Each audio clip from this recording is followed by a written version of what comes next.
Hello and welcome to the World Wide Post. दोस्तों, USA और United Nation से major update निकल कर आ रही है। Recently United States of America ने यूनाइटेड नेशंस के अंदर गाजा सीज फायर रेजोल्यूशन पर वीटो कर दिया, जिसे ऑलमोस्ट सभी सिक्योरिटी काउंसिल और कई और कंट्रीज ने सीज फायर के लिए सपोर्ट किया था। इस रेजोल्यूशन में गाजा में तुरंत एक इमीडिएट ह्यूमैनिटेरियन सीज फायर होनी चाहिए थी, लेकिन यूएसए ने यहाँ वीटो कर सब पानी फेर दिया। सपोर्टर्स ने इसे टेरेबल डे कहा है और साथ ही एक चेतावनी भी दी है कि डेथ रेट और भी ज्यादा बढ़ेगा और यहाँ पर कंट्रीज ने तबाही की तरफ इशारा किया है जब ये जंग गाइस 3 महीने के अंदर दाखिल होने वाली है। और बस यही नहीं, US ambassador to United Nation Robert Wood ने वीटो वोट के बाद सिक्योरिटी काउंसिल को क्रिटिसाइज किया। वजह यह है कि हमास ने 7 अक्टूबर को इजराइल पर हमला करके लगभग 1200 लोगों को मारा, जिनमें से ज्यादातर सिटीजन्स थे। वेरास इजराइल ने अपने एयर स्ट्राइक, बॉम्बिंग और मिलिट्री एक्शन से गाजा के 17,000 फिलिस्तीनियों को मार डाला, जिनमें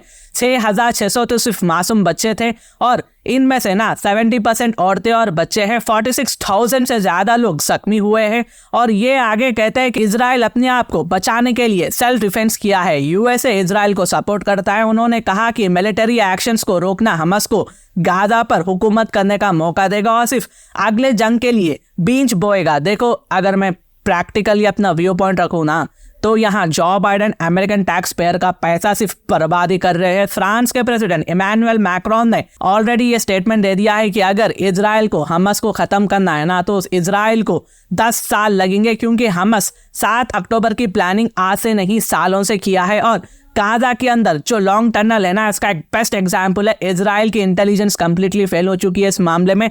दूसरी बात, इजराइल हमास के नाम पर गाजा में सिर्फ इनोसेंट फिलिस्तीनियन लोगों को ही अपना शिकार बना रहा है। वेरास और फोटोज वीडियोस जो हमारे पास निकल कर आ रही है यूट्यूब पॉलिसीज की वजह से मैं उसको आपको दिखा भी नहीं सकता हूँ।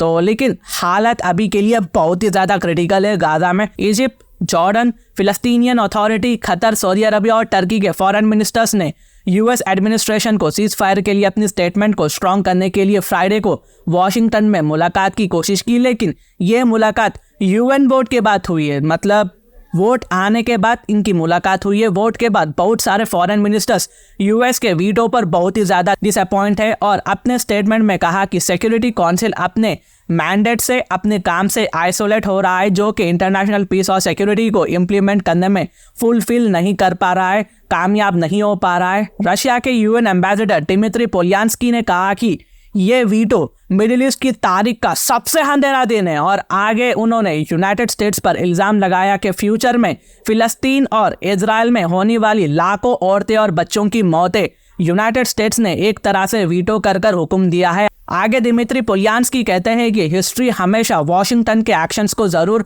जज करेगी। UN secretary general Antonio Guterres ने इमरजेंसी मीटिंग बुलाई थी, जिनमें उन्होंने यूएन चार्टर के आर्टिकल 99 का इस्तेमाल किया, जो कि एक यूएन चीफ को धमकियों को, वार्निंग को दिखाने का हक देता है। बेसिकली जब इंटरनेशनल पीस को कोई खतरा आता है गाजा में ह्यूमैनिटेरियन कैटास्ट्रोफ का खतरा बताया है और काउंसिल से मीटिंग की और कहा कि ह्यूमैनिटेरियन सीज फायर यहाँ पर डेफिनेटली होने ही चाहिए, बहुत ज्यादा जरूरत है इसकी यहाँ पर। एंटोनियो गुटेरेस ने कहा कि उन्होंने आर्टिकल 99 को उठाया है, जो यूएन में 1971 से इस्तेमाल नहीं हुआ था, लेकिन आज इसे 2023 में इस्तेमाल किया गया है, क्योंकि गाजा में ह्यूमैनिटेरियन सपोर्ट सिस्टम का पूरी तरीके से कोलैप्स होने का खतरा मंडरा रहा है। यूएन इसका अंदाजा लगा सकता है, इससे गाजा में पब्लिक ऑर्डर का पूरा ब्रेकडाउन होगा। एंटोनियो गुटेरेस ने कहा कि गाजा ब्रेकिंग पॉइंट पर है और लोग बड़ी खतरे में है। गुटेरेस आगे कहते हैं कि हमास का एक्शन जो 7 अक्टूबर को इजराइल पर हुआ है कभी भी फिलिस्तीन लोगों पर पनिशमेंट को जस्टिफाई नहीं कर सकता है, इसकी कीमत फिलिस्तीनियन पीपल उठा रहे हैं। यूएन चीफ ने अपने स्टेटमेंट में कहा कि गाजा ह्यूमन केओस का सामना कर रहा है, जिसमें 339 educational facilities, 26 hospitals, 56 health care facility, 88 मॉस्क्यूज और 3 चर्चेस को डिस्ट्रॉय कर दिया गया है। गाजा के 7% हाउसेस को तबाह और बर्बाद कर दिया गया है या नुकसान पहुंचाया गया है। कहा जा रहा है कि इजराइल फोर्सेस के द्वारा 85 फीसद आबादी को उनके ही घर से जबरदस्ती निकाल दिया गया है। हेल्थ सिस्टम टोटली कोलैप्सिंग पर आ चुका है। गाजा में कहीं भी सिक्योरिटी अभी के लिए बिल्कुल नहीं है। और कीप इन द माइंड के ये रिपोर्ट किसी अरब कंट्री का बिल्कुल भी नहीं है, ये यूनाइटेड नेशंस का रिपोर्ट है और खुद यूनाइटेड नेशंस के चीफ ने इस बात को कहा है। फिलिस्तीन के एम्बेसडर रियाद मंसूर ने काउंसिल को कहा कि इजराइल का मकसद है गाजा स्ट्रिप की जनरेशन को कंप्लीटली साफ कर देना, उन्हें कंप्लीटली खत्म कर देना और फिलिस्तीन लोगों के घरों को, जमीन को छीन कर और उन्हें जोर जबरदस्ती बाहर निकालना। देखो अभी के लिए ना इजराइल हमस को पूरी तरह खत्म करने का सपना देख रहा है, जो कि 10 साल से ज्यादा का वक्त लग सकता है इस पर।